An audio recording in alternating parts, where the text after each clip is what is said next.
그날 밤 강물이 집을 삼켰습니다. 아이 울음이 터졌고 한 남자는 뒤도 보지 않고 달아났습니다. 또 한 남자는 아이 둘을 업고 물속을 걸었습니다. 번개가 갈랐습니다. 10년 후 도망친 집은 이름조차 남지 않았고 버틴 집은 장터 한가운데 서 있었습니다. 왜 이런 차이가 났을까요? 경상도 낙동강변 율포 장터. 그날 아침부터 강물 색깔이 달랐습니다. 평소엔 맑은 황토빛인데 그날은 검었어요. 상류에서 무언가 쓸려 내려오는 게 보였습니다. 통나무, 집더미, 이름 모를 가재도구들. 강 건너 두기 심상치 않다는 소문이 도네. 장터 사람들이 수군거렸습니다. 그러나 아무도 심각하게 받아들이지 않았습니다.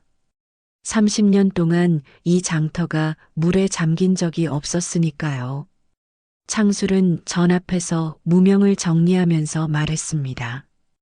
에이, 뭐가 무너지겠어. 장날은 다가오는데 무명이나 더 펼쳐라. 창술은 45살 포목 장수였습니다. 30년째 이 장터에서 한 우물만 팠지요. 재산은 500냥, 전 2칸, 창고 하나, 집 한 채. 옆전에서 덕배가 웃으며 말했습니다. 창술이 강물이 저래도 배짱 하나는 끝내주는구만. 덕배는 42살 소금 장수였습니다. 20년 지기 벗이었지요. 재산은 창술과 비슷한 500냥이었습니다.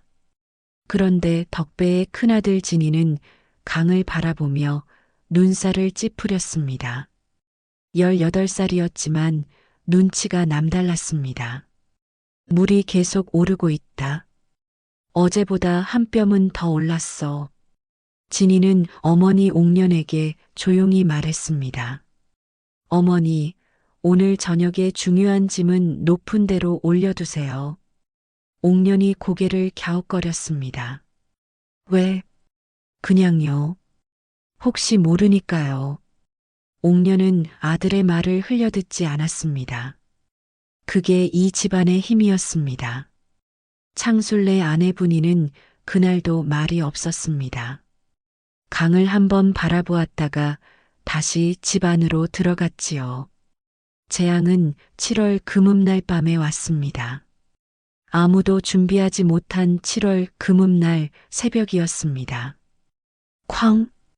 둔탁한 소리가 들렸습니다. 강 상류 어딘가에서 둑이 터진 소리였습니다. 그리고 채 반 시진도 지나지 않아 강물이 장터로 밀려들었습니다. 장터 사람들이 비명을 지르며 뛰어나왔습니다. 누군가는 짐을 챙기려다 물에 발목이 잡혔고 누군가는 맨발로 뛰기 시작했습니다. 물은 생각보다 빠르게 차올랐습니다.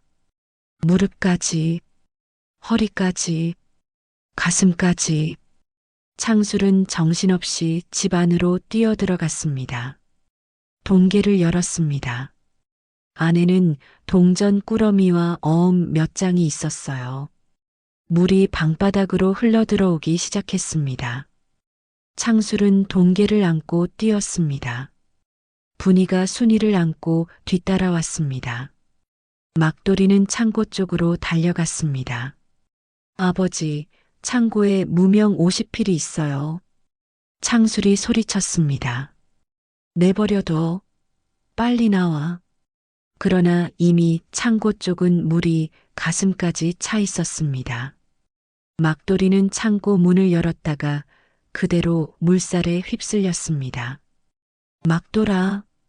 다행히 막돌이는 옆집 지붕에 매달려 가까스로 살아났습니다. 그러나 창고 안에 무명 50필은 전부 물에 잠겼지요.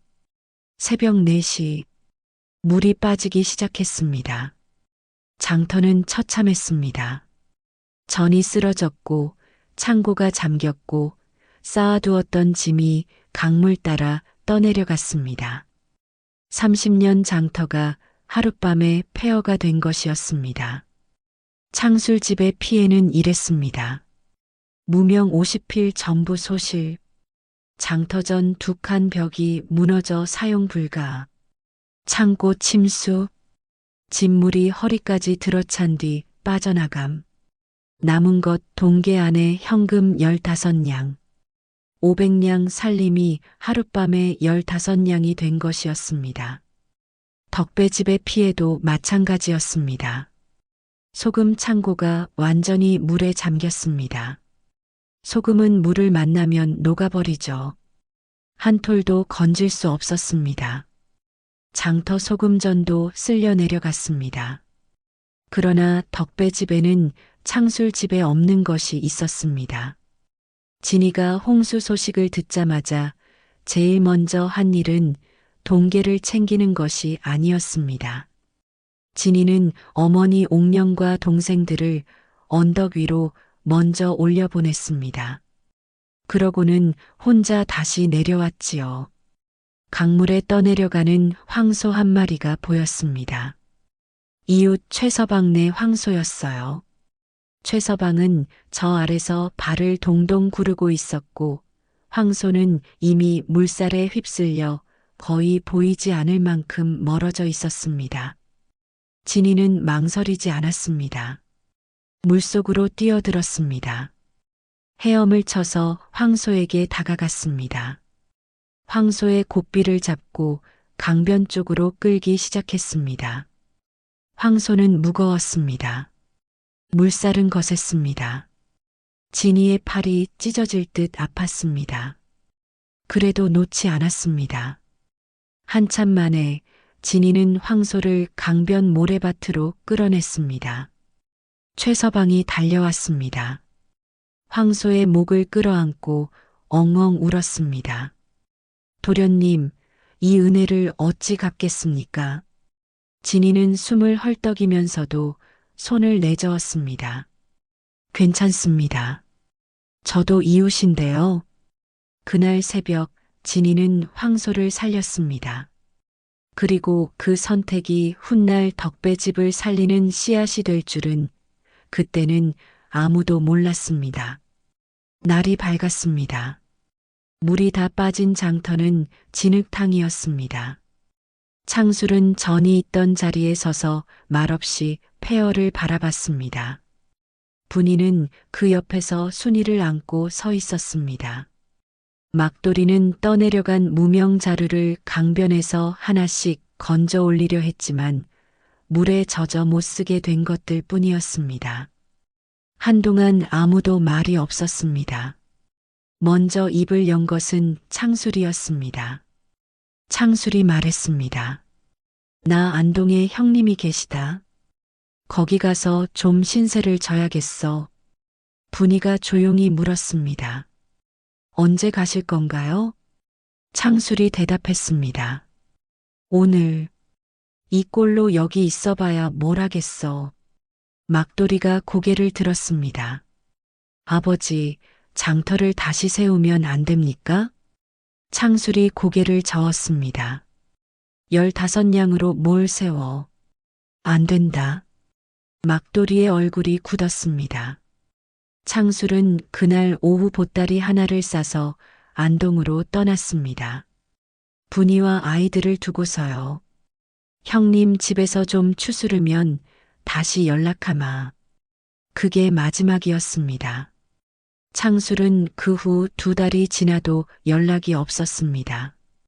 분이가 사람을 보내 소식을 알아봤더니 창술은 안동 형님 집에 며칠 있다가 어디론가 다시 떠났다고 했습니다. 어디 갔는지는 아무도 몰랐습니다. 막돌이는 16살이었습니다. 아버지가 없는 집에서 10살 동생과 어머니를 바라보다가 막돌이는 결심했습니다. 나도 돈 벌러 가야겠어. 분이가 말렸습니다. 어디 간다고? 막돌이가 말했습니다. 부산 포구에 가면 일거리가 있다고 했어요. 돈 벌어서 돌아올게요. 분이는 그날 밤 홀로 울었습니다. 막돌이도 이틀 뒤 떠났습니다. 남은 것은 분이와 10쌀순이뿐이었습니다. 그리고 15냥. 같은 날 덕배집은 달랐습니다. 덕배도 폐허가 된 장터를 봤습니다. 소금 창고가 텅 비었고 전이 무너졌고 남은 현금은 22냥이었습니다. 덕배는 식구들을 불러 모았습니다. 아내 옥년, 큰아들 진이, 둘째 복순이, 막내 돌이. 덕배가 말했습니다. 우리 집 살림이 어떻게 됐는지 다들 봤지? 아무도 대답하지 않았습니다. 덕배가 계속했습니다. 소금 창고 다 잠겼고 전은 무너졌고 남은 돈은 22냥이다. 이걸로 당장 먹고 살기도 빠듯하다. 잠시 침묵이 흘렀습니다. 그러다 덕배가 말했습니다. 근데 말이다. 우리 다섯이 다 살아있잖아. 소금이야 다시 받아오면 되고 저는 다시 세우면 된다. 죽지 않은 게 어딘가. 흩어지지 말자. 여기서 다시 세우자. 진이가 먼저 대답했습니다. 제가 다시 소금 받아오겠습니다. 신용거래로 먼저 받아오고 팔고 나서 갚는 식으로 하면 될 겁니다. 복순이가 말했습니다. 저는 마을 사람들 빨래라도 해드릴게요. 하루에 몇 푼이라도 벌 수 있습니다. 막내 도리도 말했습니다. 8살짜리가 진지한 표정으로 말했습니다. 저는 나무 해올게요. 옥년이 피식 웃었습니다. 우리 도리가 다 컸네. 덕배도 웃었습니다. 그 웃음 속에서 덕배 집의 재건이 시작되었습니다. 홍수가 난 지 보름이 지났습니다. 창술집과 덕배집의 차이는 이미 눈에 보이기 시작했습니다. 창술집은 분이와 순이만 남아 있었습니다. 분이는 이웃집에 빨래 품팔이를 나갔습니다. 하루에 5푼을 받았지요. 그 돈으로 쌀을 샀습니다. 두 식구가 하루 한 끼 죽으로 먹었습니다. 10살 순이는 배가 고파도 아무 말 안 했습니다. 어머니가 더 힘들다는 걸 알았으니까요. 창술집 이웃들은 수군거렸습니다. 저 집 가장은 어디 갔대? 처자식 두고 혼자 갔다며? 막돌이도 떠났다고 하던데. 어머 저런. 여자 혼자 어린 것 데리고 어쩌라고. 분이는 그 소리를 들으면서도 고개를 들고 다녔습니다.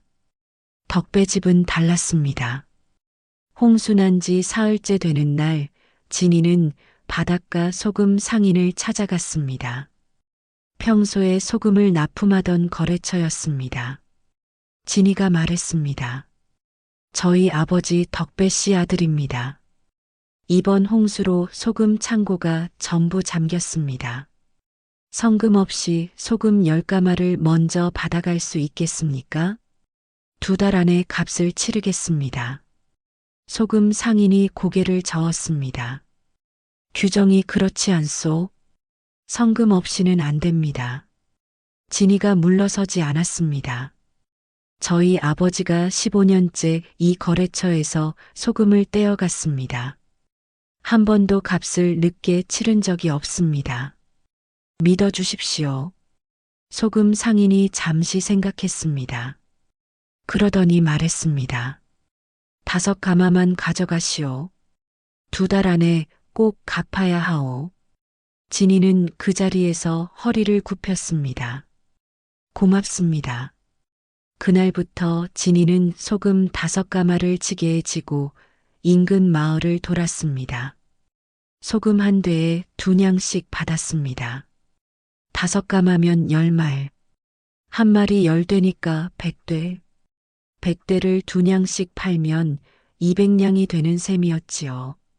그러나 처음부터 200냥이 다 팔릴 리가 없었습니다. 진이는 하루에 10대 정도를 팔았습니다. 20냥. 거기서 소금값을 갚고 나면 남는 건 5냥 남짓이었습니다. 그래도 멈추지 않았습니다. 매일 새벽 소금지게를 지고 나갔습니다. 13살 복순이는 장터 근처에서 빨래 품팔이를 했습니다. 8살 도리는 진짜로 나무를 해왔습니다. 옥녀는 집에서 음식을 만들어 장날에 팔았습니다.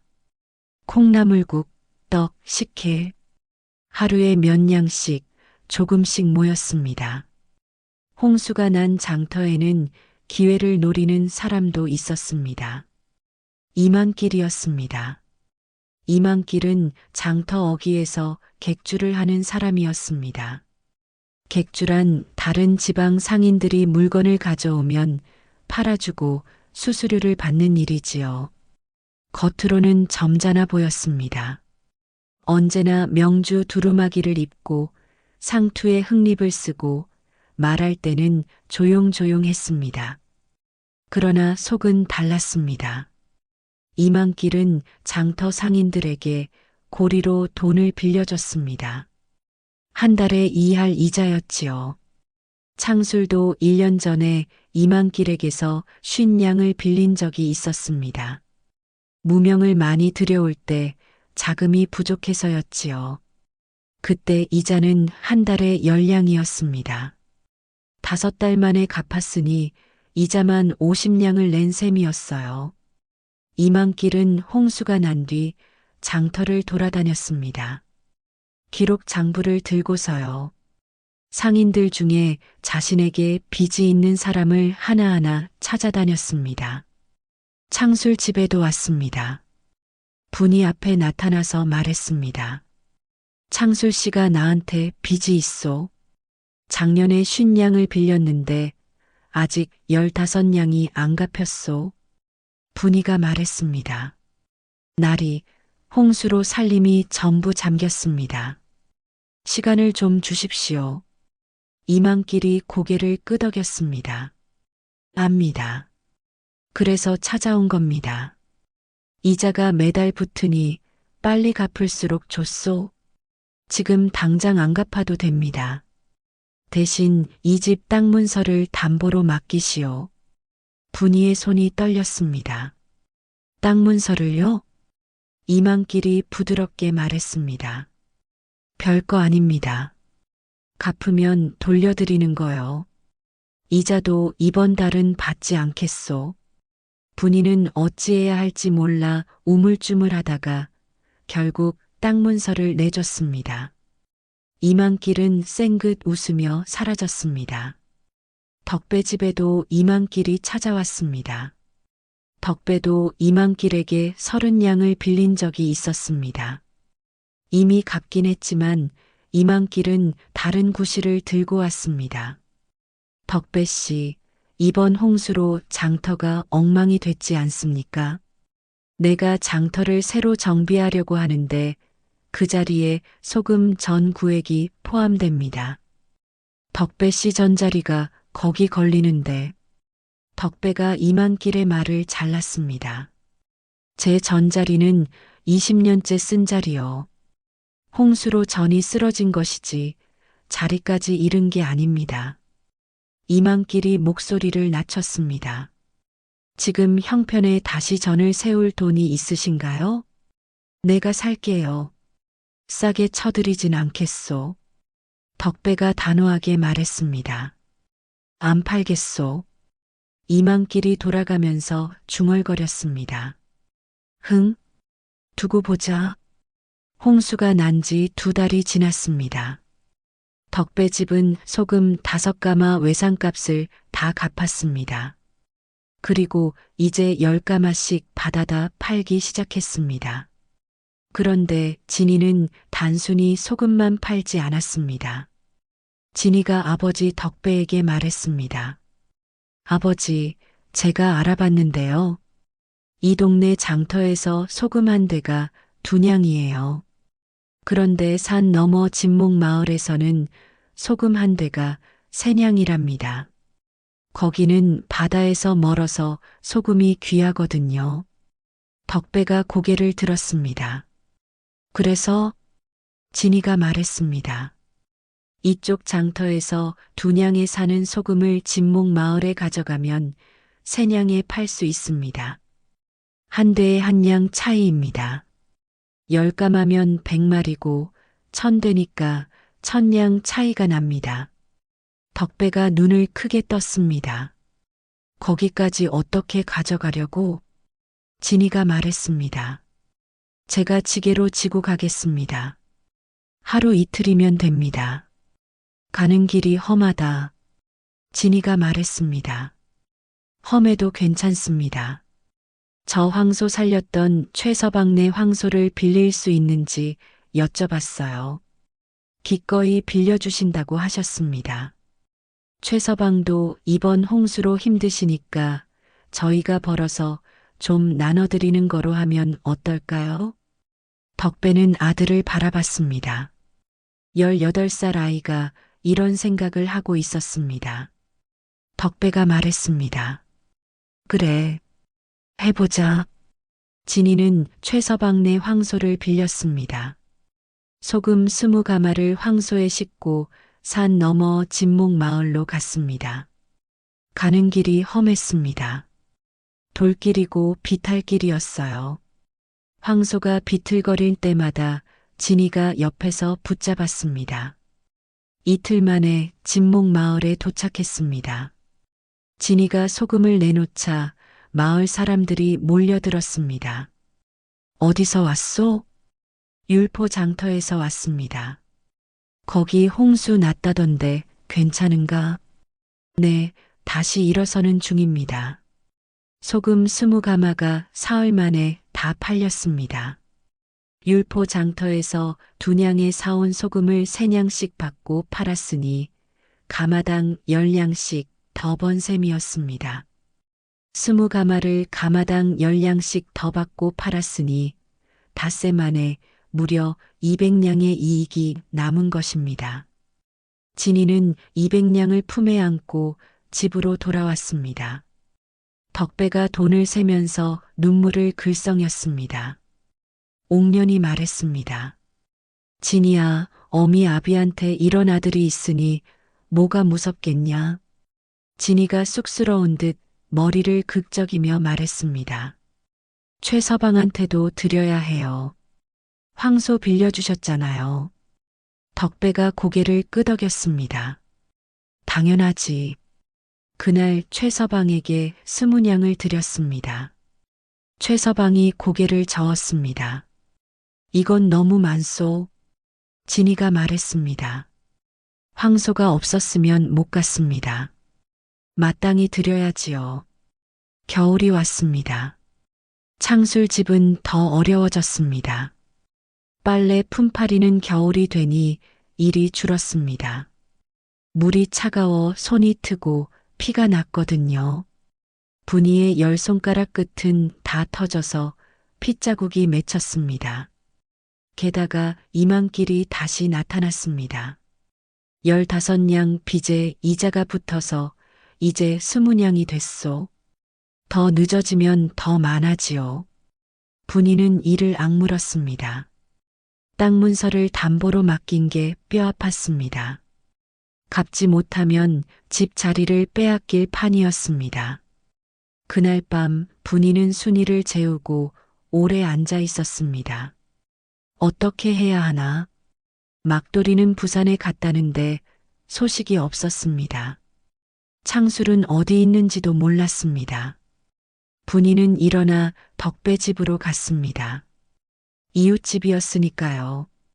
옥년이 분이를 맞았습니다. 어서 와요. 이 추운 밤에 웬일이에요? 분이가 조용히 앉으며 말했습니다.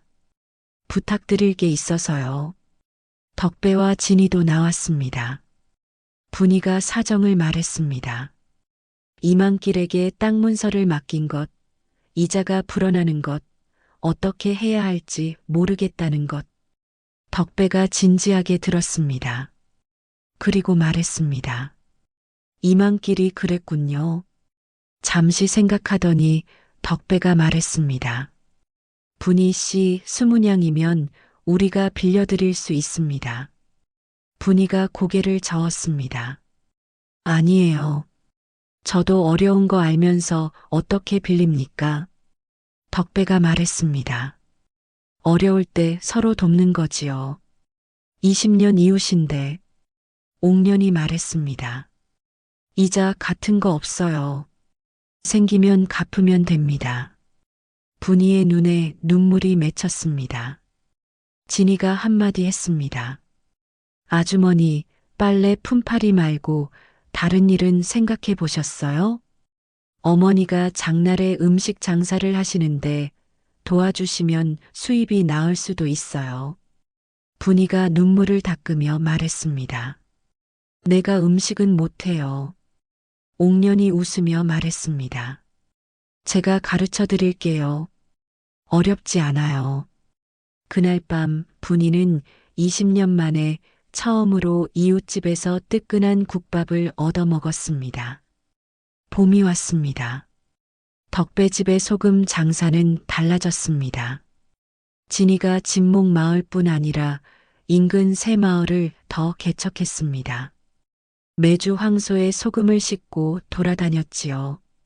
이제 월 수입이 50냥을 넘어섰습니다. 홍수나던 해 기준으로 예전 수입의 절반이 넘어온 것이었습니다. 이만길은 그 소문을 들었습니다. 덕배집이 다시 일어나고 있단 말이지. 이만길은 눈을 가늘게 떴습니다. 이만길에게는 계획이 있었습니다.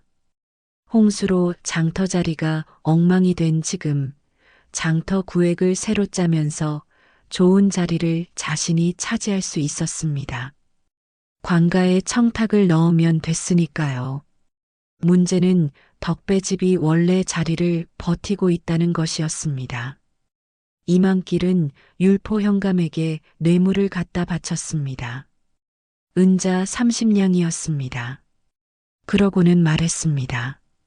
덕배라는 소금 장수가 진목 마을로 가서 소금을 팔고 있는데 그게 사실 세금을 안 내는 밀매입니다. 신고가 들어왔습니다. 현감이 고개를 끄덕였습니다. 조사해 보겠소. 며칠 뒤 포졸들이 덕배 집에 들이닥쳤습니다. 덕배, 소금 밀매 혐의로 관아에 나오시오. 덕배가 놀랐습니다. 밀매라니요? 저는 세금을 다 냈습니다. 포졸이 말했습니다. 관아에서 조사할 일이요. 덕배가 잡혀갔습니다. 진이는 창백한 얼굴로 어머니 옥년을 바라봤습니다. 옥년이 말했습니다. 걱정 말아라. 억울한 일이니 밝혀질 거야. 그러나 관아에서는 달랐습니다. 현감이 장부를 들여다보더니 말했습니다. 진목 마을에서 소금을 판 기록은 있는데 거기 세금 납부 기록이 없소? 덕배가 말했습니다. 그건 제가 율포 장터 기준으로 세금을 냈기 때문입니다. 진목 마을은 율포 관할이라 별도 세금이 없는 걸로 알았습니다. 현감이 고개를 저었습니다. 마을이 다르면 세금도 따로 내야 하는 규정이요. 덕배는 관아에 사흘 동안 잡혀 있었습니다. 벌금 50냥. 그것이 판결이었습니다. 진이는 분했습니다. 아버지가 잡혀 있는 사흘 동안 잠을 자지 못했습니다. 어떻게 된 일인지 알아봤더니 이만길이 청탁을 넣은 것이라는 소문이 들렸습니다. 진이의 손에 힘이 들어갔습니다. 이를 악물었습니다. 그러나 지금 당장 할 수 있는 일이 없었습니다. 진이는 50냥을 마련해서 아버지를 빼냈습니다. 덕배가 집에 돌아왔을 때 온 식구가 나와 맞았습니다. 덕배가 말했습니다. 미안하다. 집안 고생시켰다. 진이가 말했습니다. 아버지가 잘못한 게 없잖아요. 덕배가 아들을 바라봤습니다. 이만길이 한 짓인 거 알고 있지? 진이가 고개를 끄덕였습니다. 덕배가 말했습니다. 지금 당장 맞서면 지는 거다. 힘을 기르는 게 먼저야. 이만길은 반드시 때가 온다. 기다려라. 진이는 그 말을 가슴에 새겼습니다. 여름이었습니다. 덕배집 막내 도리는 9살이 되어 있었습니다. 그날 도리는 강변에서 혼자 놀다가 이상한 것을 발견했습니다. 덤불 속에 흰 학 한 마리가 쓰러져 있었습니다. 다리에 뭔가 걸려 있었어요. 낚시줄이었습니다.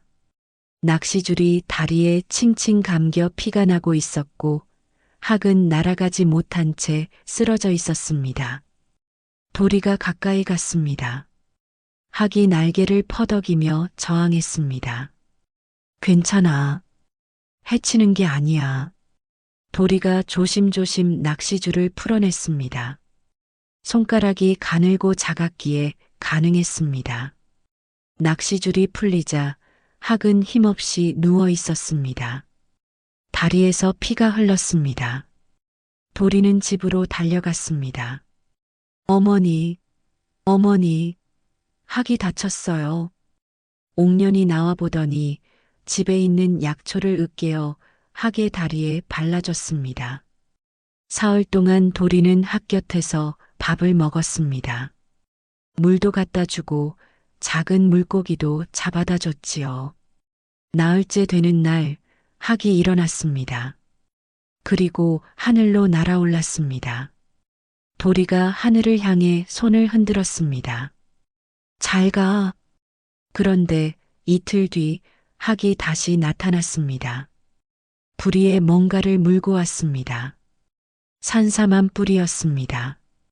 굵고 오래된 산삼이었어요. 도리가 눈을 동그랗게 뜨며 말했습니다. 이게 뭐야? 학은 산삼을 내려놓더니 날개를 한번 퍼덕이고 다시 날아갔습니다. 덕배가 산삼을 보더니 말했습니다. 이게 보통 산삼이 아니다. 다음 날 약재 상인에게 가져갔더니 약재 상인의 눈이 커졌습니다. 이건 최소 50년은 된 삼이요. 어디서 났소? 덕배가 말했습니다. 학이 가져왔습니다. 약재 상인이 고개를 갸웃거리면서도 말했습니다. 200냥에 사겠소. 200냥.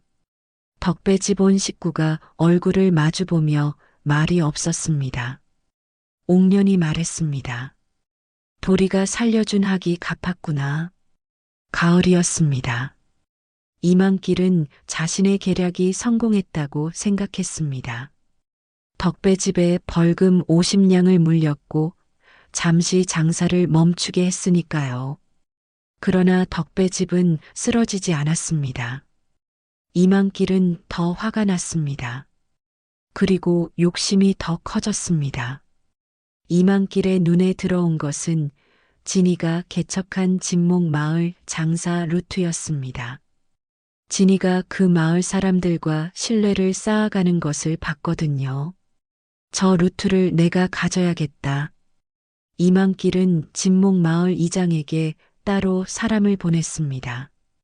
덕배집 소금은 세금 문제가 있소. 거래하면 이장님도 책임을 져야 할 수 있소. 이장이 겁을 먹었습니다. 진이가 진목 마을에 갔더니 이장이 말했습니다. 미안하오. 당분간 거래를 못하겠소. 진이가 이유를 물었지만 이장은 말하지 않았습니다. 진이는 집으로 돌아왔습니다. 그날 밤 덕배와 진이, 옥년, 복순이, 도리가 모였습니다. 덕배가 말했습니다. 이만길이 진목 마을까지 손을 뻗었다. 진이가 주먹을 쥐었습니다. 덕배가 말했습니다. 화내지 마라. 지금 필요한 건 다른 거다. 진이가 물었습니다. 뭔데요? 덕배가 말했습니다. 이만길보다 믿을 수 있는 사람이 더 많아지는 거다. 저놈이 두려워지는 건 우리가 고립됐을 때야. 더 많은 이웃을 만들자. 옥년이 거들었습니다. 맞아. 우리 도움받은 이웃이 얼마나 되냐? 최서방, 분희 씨, 그 사람들이 우리 편이잖니. 복순이가 말했습니다. 저도 생각이 있어요. 14살 복순이었습니다. 제가 이번에 진목마을 처녀들이랑 친해졌거든요. 걔네 어머니들이 우리 어머니 음식 솜씨 소문을 들었대요. 음식 만드는 법 가르쳐 드리면 어떨까요? 그러면 이장이 우리를 막기 어려울 거예요. 덕배와 진이가 복순이를 바라봤습니다. 14살이 이런 생각을 했습니다. 덕배가 말했습니다. 우리 복순이가 다 컸구나. 그 무렵 창술집 분이에게도 변화가 생겼습니다. 옥년에게 음식 만드는 법을 배운 분이는 장날마다 음식을 내다 팔기 시작했습니다. 처음에는 서툴렀습니다. 국이 너무 짜거나 너무 싱겁거나. 그러나 2달이 지나자 손에 익었습니다. 분이가 만드는 두부전골이 소문이 났습니다. 장날에 분이 전 앞에 사람들이 줄을 섰습니다. 하루에 30냥을 벌었습니다. 분이는 그 돈으로 이만길에게 20냥을 갚았습니다. 땅 문서를 돌려받았습니다. 이만길이 못마땅한 표정을 지었습니다. 분이는 개의치 않았습니다. 땅 문서를 품에 꼭 안고 집으로 돌아왔을 때 순이에게 말했습니다. 엄마가 해냈다. 순이가 어머니를 꼭 껴안았습니다. 그날 밤 분이는 오래간만에 똑바로 잠을 잘 수 있었습니다. 막돌이에게서 편지가 온 것은 그해 겨울이었습니다. 부산 포구에서 짐꾼 일을 하다가 이제 작은 가게를 열었다는 내용이었습니다. 어머니와 순이가 보고 싶다고 했습니다. 분이는 편지를 읽고 또 읽었습니다. 막내 순이가 물었습니다. 오빠 언제 와? 분이가 말했습니다. 봄에 온다고 했다. 순이가 말했습니다. 아버지는요? 분이가 잠시 말이 없었습니다. 아직 모르겠다. 이듬해 봄이었습니다. 덕배 집은 이제 제법 안정되었습니다. 소금 장사는 진목마을을 잃었지만 옥년과 복순이 덕에 다른 마을과 새 거래를 텄습니다. 학이 가져다 준 산삼 200냥도 있었습니다. 남은 것은 이만길을 어떻게 처리하느냐였습니다. 진이는 이 문제를 계속 생각했습니다. 단순히 맞서는 건 안 됩니다. 이만길은 관가와 줄이 닿아 있었으니까요. 그런데 어느 날 최서방이 찾아왔습니다. 진이, 나 할 말이 있네. 최서방이 말했습니다. 자네 황소 살려준 그날 말이야. 내가 그때 밤에 강변에서 이만길을 봤네. 진이가 물었습니다. 이만길을요? 최서방이 고개를 끄덕였습니다. 그 사람이 강변에서 누군가와 이야기하는 걸 들었는데 상류둑 이야기를 했어. 그 둑이 잘 버텨줘야 자기 사업이 된다. 뭐 그런 말이었는데. 진이의 등이 서늘해졌습니다. 혹시 둑을 일부러 약하게 한 건 아닐까요? 최서방이 낮은 목소리로 말했습니다. 나도 그 생각을 했는데 확실하지 않아서 말 못했네. 근데 이상하지 않은가? 홍수가 나기 전에 이만길이 혼자 장터 자리를 사들였거든. 홍수 나기 2달 전부터. 진이는 자리에서 일어났습니다. 최서방님, 그 말씀 다시 해주실 수 있습니까? 관아에 가서요. 최서방이 머뭇거렸습니다. 이만길이 관아에 줄이 있다는데. 진이가 말했습니다. 율포 현관 말고 더 높은 곳이 있습니다.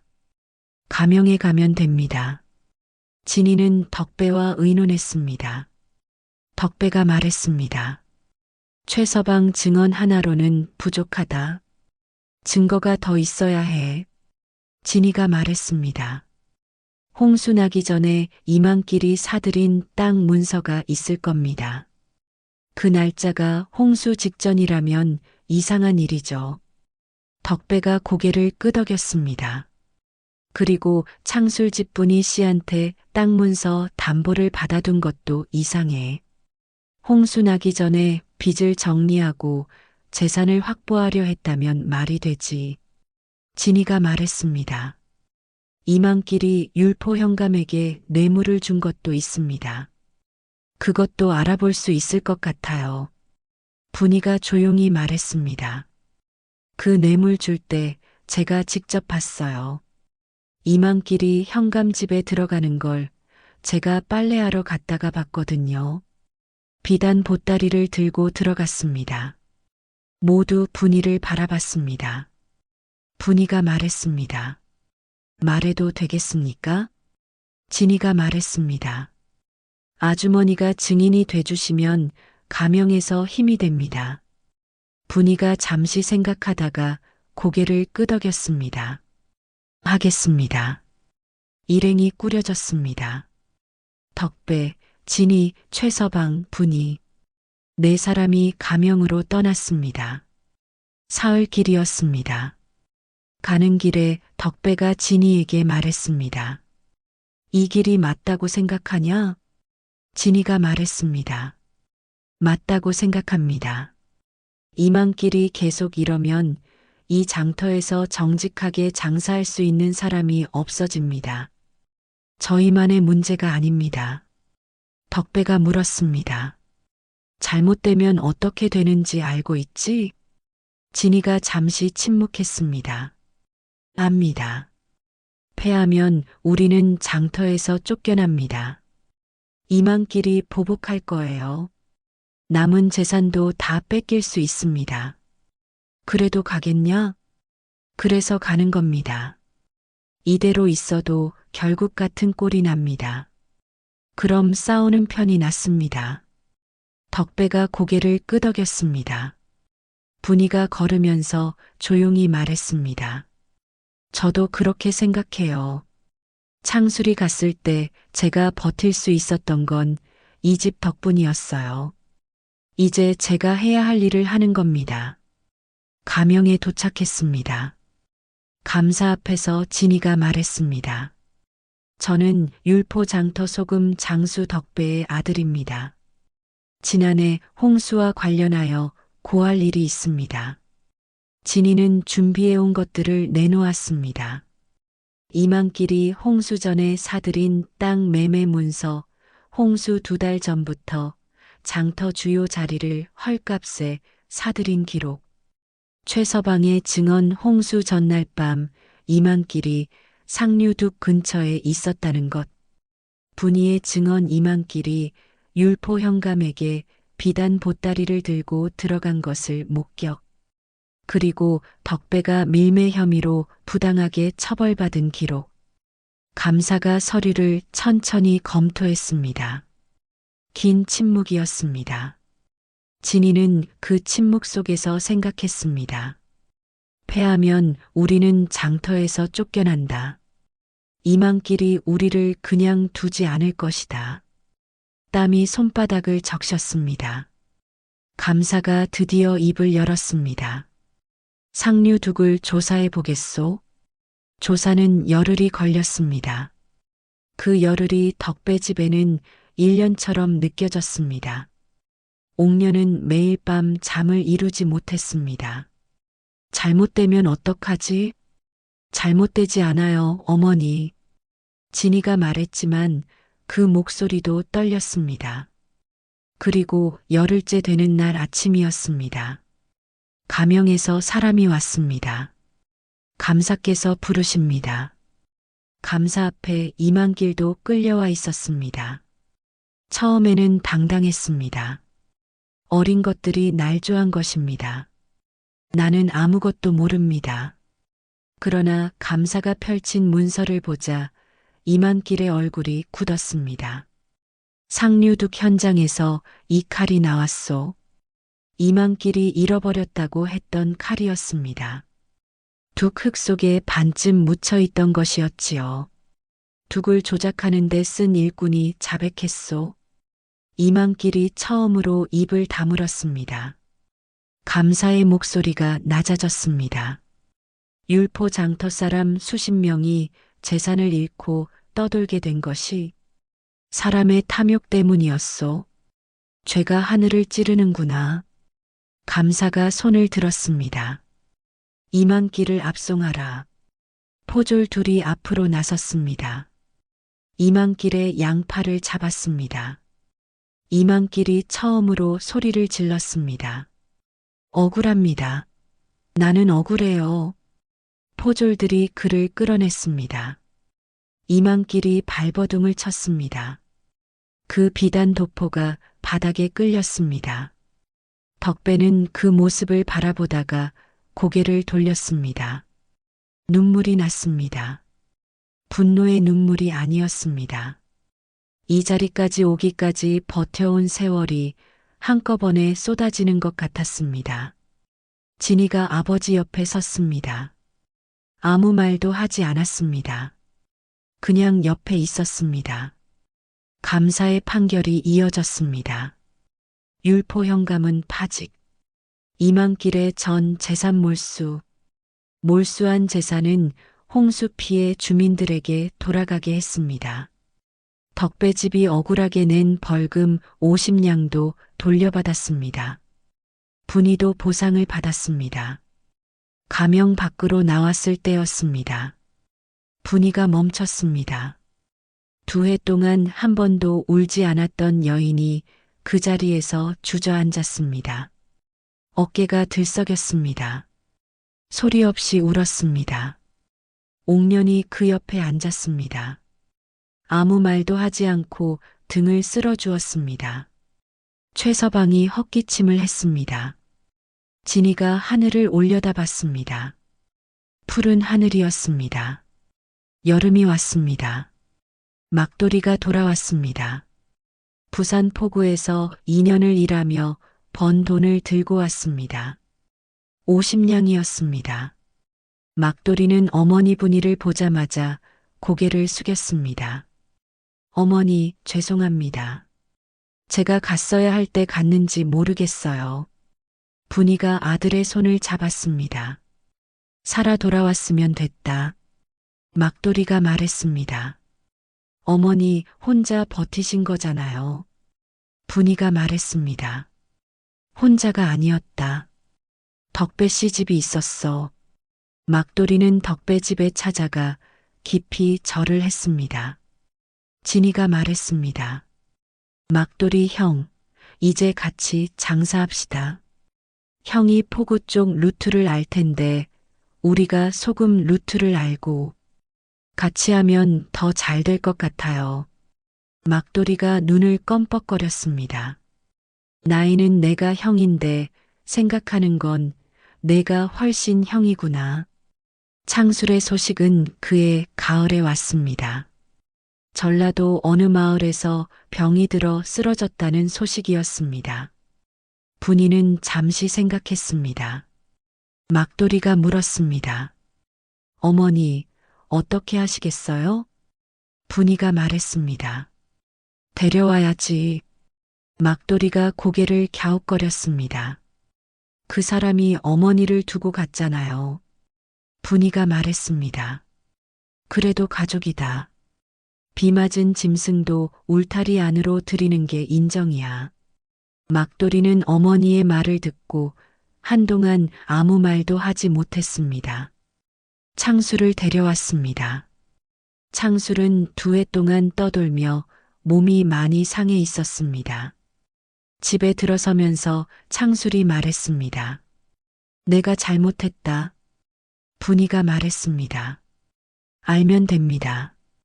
이제 나가지 마세요. 2년이 지났습니다. 율포 장터는 다시 섰습니다. 이만길이 사라진 자리에 새 상인들이 들어왔습니다. 그리고 오랫동안 버텼던 상인들이 제자리를 잡았습니다. 덕배집 소금전은 예전 자리보다 2칸이 더 넓어졌습니다. 진이가 개척한 루트 덕에 소금뿐 아니라 약재까지 취급하게 됐거든요. 막돌이는 덕배집과 합세해서 포구와 장터를 오가는 운송을 맡았습니다.